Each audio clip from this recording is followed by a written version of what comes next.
I think the release of Hearthstone is really important for Blizzard. At a broader level, it's kind of a step out of our comfort zone. It's not all that big far of a step. It's a Warcraft game, but just being so accessible, right? And that's really exciting. Previous to this, all of our games have been like 50-plus person teams and have been multi-year development cycles.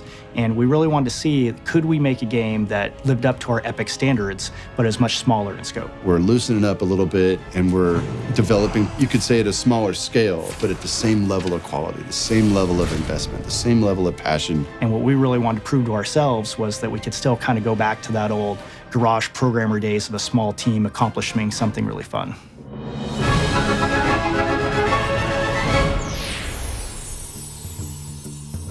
So we started this team within Blizzard that we called Team 5. And the whole mandate for the team was keep the team very small, and you have to really think of ways to develop a game that might be non-traditional within Blizzard's walls. It was a team that was put together specifically for this title, and we have about 15 hardcore ninjas who kind of jumped on this. We really want to get a team that were generalists, that are almost like old school Blizzard, that could wear a lot of different hats and not be as specialized as a lot of the bigger teams are by necessity.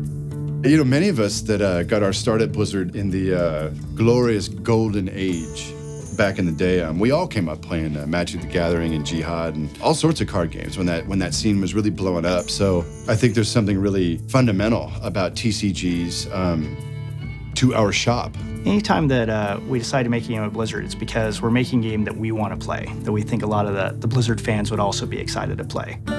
We're busy tonight, but there's always a spot for one more. It's quick and easy to learn. Here, let me show you. Hearthstone is a easy, accessible game where it's like playing as one of 9 heroes in the Warcraft universe, and it's essentially a collectible strategy game. One of the most exciting things about Hearthstone is how easy it is to get in and play it.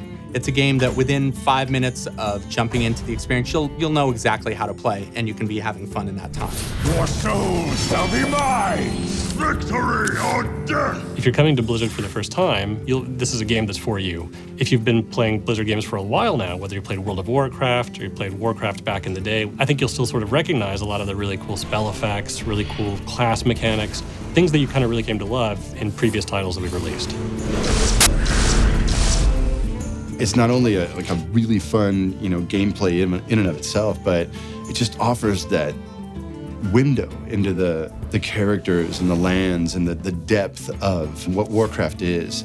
You can put together your deck, play a game, takes 10 minutes, and then you're out. Really fun. Ah, this is my favorite way to play. So the first of the 3 ways to play Hearthstone is play mode. And play mode is sort of our base way to play. You go online, you play against another randomly match-made player, and then you can earn medals or packs of cards by playing. After you play games against opponents online, you'll see new card packs show up, and as you open them, you'll get new minions, new spells, and abilities that let you expand your overall collection and types of strategies you can play. How you're building these cards that you're playing against other players with is in a collection manager where you have a huge collection of cards and you're building different cards. I'm putting weapons in, I'm putting abilities in, I'm putting different minions in, and I'm building a powerful deck that I can use to crush my opponent.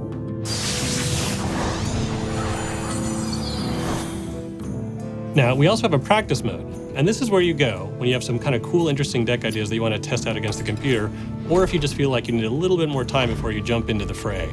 And the idea here is you take whatever that deck is to play against a normal AI and kind of walk you through the paces of how to play very competitively. When you're ready for it, we also have an expert AI where the real challenge is waiting for you. The third mode is called the Forge. And in the Forge, building the deck is half the fun. You start out being given a bunch of random cards, and you start choosing which of a set of 3 different cards you want to put in your deck, and you do that a bunch of times. And then once you've built the deck, you're matched against some other player who's also built a deck in the same way, so it's totally fair. I cannot believe it! You and your deck are unstoppable! One of the phrases that we've thrown around a lot is making games that are epic in quality, but not necessarily epic in scope, and that's exactly what Hearthstone is. Fundamentally, most people think of epic as being really large. And I think what we want to do is make epic mean something different. Epic should mean an epic fun play experience that you want to play for a really long time. But that doesn't necessarily mean that the game itself has to have, thousands and thousands of monsters and huge monolithic technology. It's like do something that's small in scope but epic in gameplay. It's really where the world's going, and I like that we're, getting in step with that, and we're taking risks on kind of smaller products that have just a high degree of fun and imagination. I believe that people are going to get a big kick out of this product. It's got all the personality and quality of any of our big games, and I like us in this space. Hearthstone, Heroes of Warcraft. Job's done.